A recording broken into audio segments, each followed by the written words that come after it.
served as a hospital and MacArthur's headquarters. Dozens of smaller tunnels branched out from the main one, a bomb-proof network so large that it not only housed munitions, food, and water for a huge garrison that could withstand a siege for months, but also had room for the 1,000-bed hospital.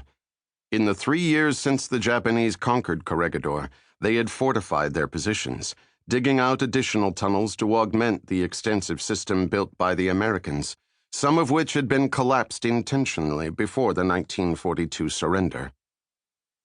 Hayward's target was inside one of those tunnels.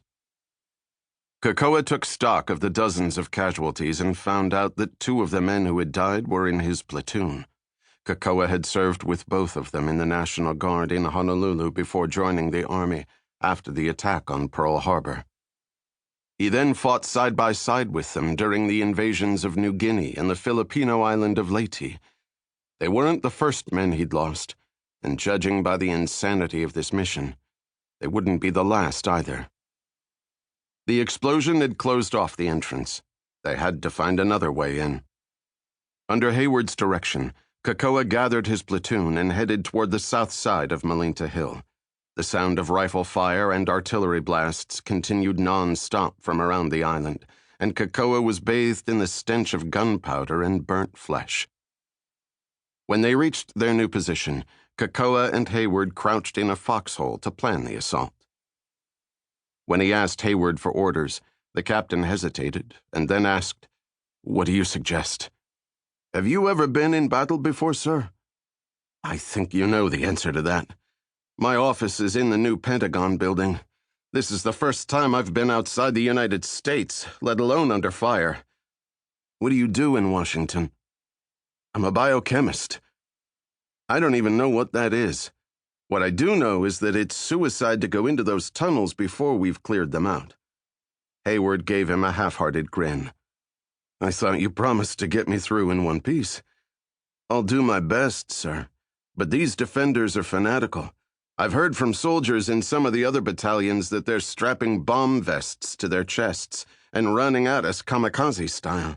The battle plan is for our troops to get close enough to the tunnels to dump gasoline down the openings, light it on fire, and then seal the entrances up to burn through all the oxygen." "That's exactly why we need this mission to succeed," said Hayward. "We need to get inside before that's done." He looked around, then lowered his voice so the other men couldn't hear. "Do you think I want to be here, Sergeant? I have a wife and 2 children in a nice house in the Virginia suburbs.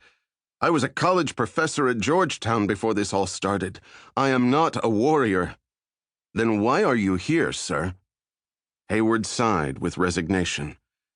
"I can't tell you much, but you deserve to know the stakes if you might die for my sake. You can see where this war is going, right?